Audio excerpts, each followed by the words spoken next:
Hey y'all, welcome to another episode of Dad Does Dinner. I'm Chase. Behind the camera today, I got my number one son, Sawyer. Sawyer, say hello to both my viewers. Hey, how y'all doing? We're glad you're here today. We're gonna make some spiced chicken and some coconut curried rice. We're gonna start with a spatchcocked chicken.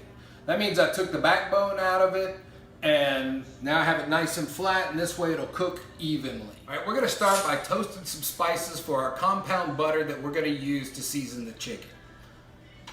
In here I've got about a tablespoon of curry, half teaspoon each of cayenne pepper, cinnamon, turmeric, and pepper, and about a teaspoon of cumin. Turn your heat on to about medium low. What you wanna do, you wanna heat it up until it just starts to become fragrant. What this does is really intensifies the flavors of the spices. Just when it starts to become fragrant, then it's ready. Don't overdo it or all your spices will become bitter. All right, this has been going for about 2.5 minutes and it's really starting to smell good. Now I'm gonna add these to a stick of softened butter. Also to the butter, I'm gonna add about a half teaspoon of fresh thyme, 2 large cloves of pressed garlic. I'm gonna use about half of this ginger in the chicken and half in the rice. So about 3/4 of a teaspoon of ginger. Add a little bit of parsley, not so much for flavor, but to make it look like I know what I'm doing. And then a good bit of salt. Probably about 1.5 teaspoons here. Remember, chicken can take a lot of seasoning.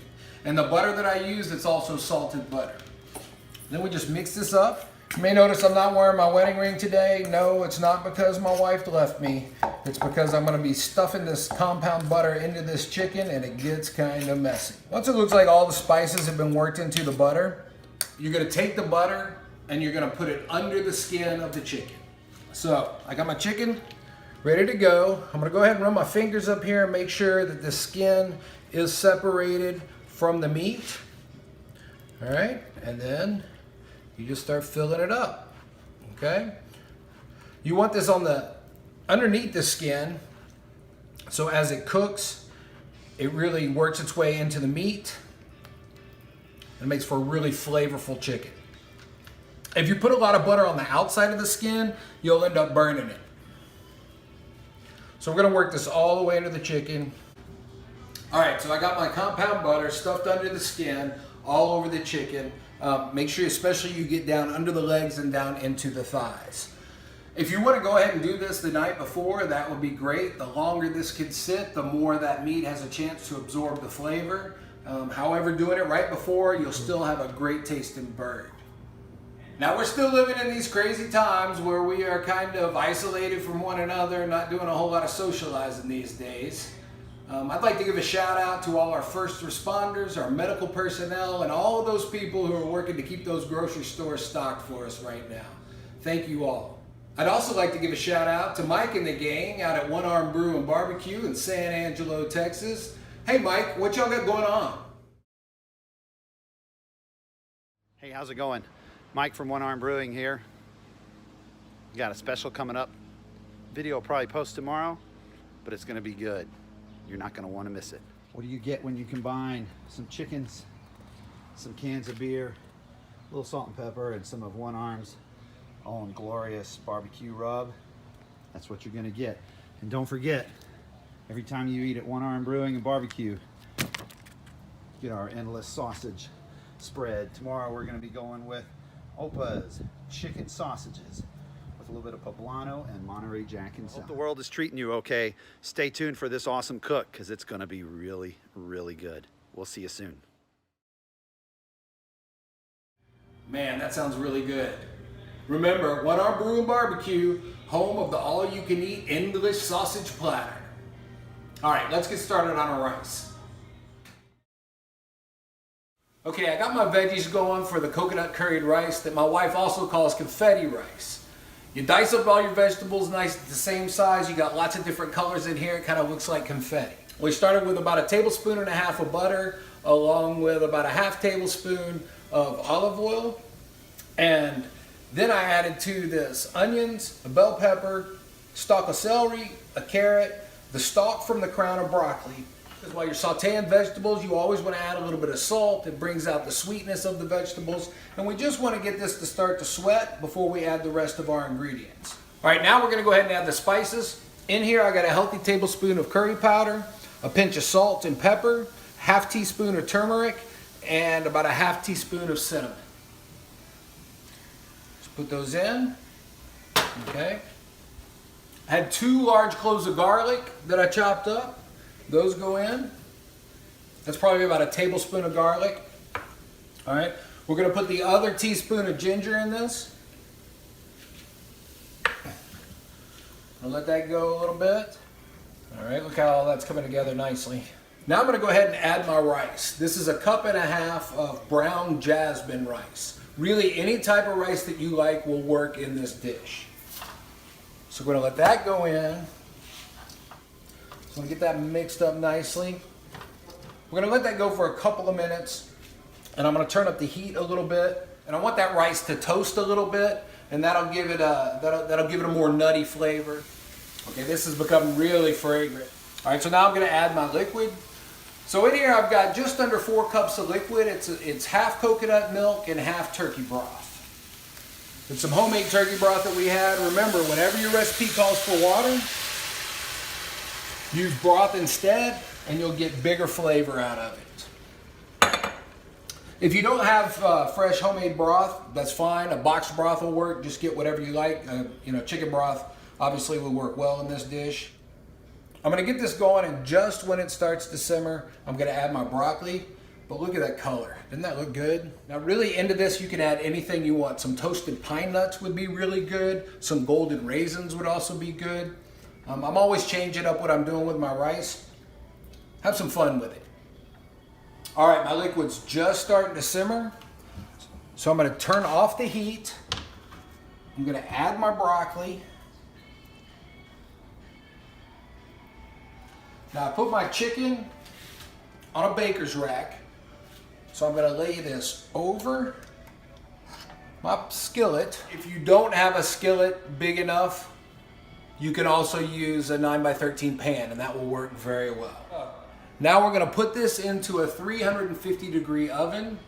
You can generally figure about 15 to 20 minutes per pound. This is a 6-pound chicken, and it's going to take somewhere between 1.5 hours and 2 hours. And I'm going to cook this chicken to about 155 degrees, take it out of the oven, let it rest, cover it, and as it's covered and resting, that temperature will come up to about 170, 172, which will be just perfect for your chicken. Now you'll notice in the bottom rack, I did put a pan just in case there's any drippage, okay? So we're gonna let that go. Note that the liquid I put in was just a little bit more than what the recipe on the rice bag called for. Because normally you cover that up and you cook your rice. So this is cooking uncovered. You're gonna have some evaporation of liquid. As this is cooking, I'm gonna constantly monitor and check that liquid and make sure that it doesn't get too low, all right? But the great thing about that is as that evaporation's happening, it's bathing your chicken in a steam bath of turkey broth and coconut milk. And on the other hand, those chicken drippings are dripping down right into the rice, and it makes for a great combination. I'll see you in a little bit.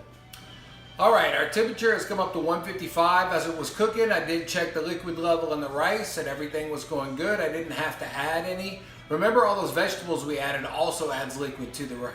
Oh, look at that. Golden brown and delicious. All right, I want to leave my temperature probe into the chicken right now. And I want to cover this pretty well with foil. All right, we're nicely covered. That temperature is going to continue to rise, and we're going to check it in about 20 minutes. We're looking for about 165 to 170. Once it hits that, we'll cut it up. It'll be ready to serve. These are crazy times we're living in. Anxiety's running high. Think about other people right now. Remember to do something kind for somebody else. You know, Mr. Rogers, his mom told him, when things are going crazy in the world, look for the people who are helping others. So what can you do to help somebody else today?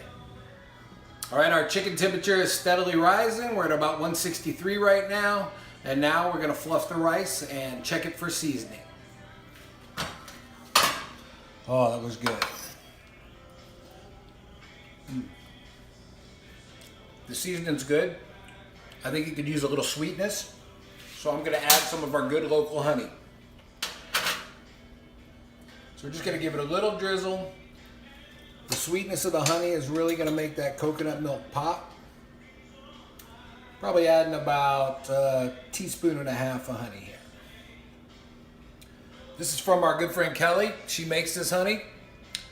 The Bee Charmers honey, it's really good stuff. And we'll let that sit for another 10 minutes while we're waiting on our chicken. I'm gonna serve this with a bagged sweet Thai salad. I think that'll go really well with this. I've become a big fan of these bagged salads. All right, we came up to 170, so now I'm gonna unwrap it and carve it up. For cutting up a chicken, I like to use a mezzaluna. Mezzaluna means half moon in Italian. I saw this being used at a pizza parlor one time, and so I picked one up.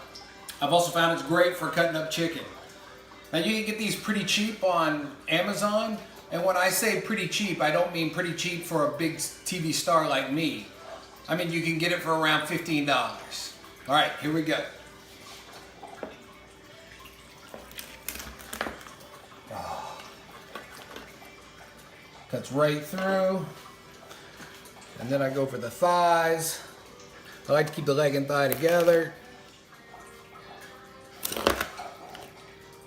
All right, let's give it a taste. That is so good. The chicken is tender and juicy. It's full of flavor. That curry really pops in your mouth. I'll take some of the rice. Remember, we added just a little bit of honey to the rice at the end. That honey really brought out the sweetness of the coconut.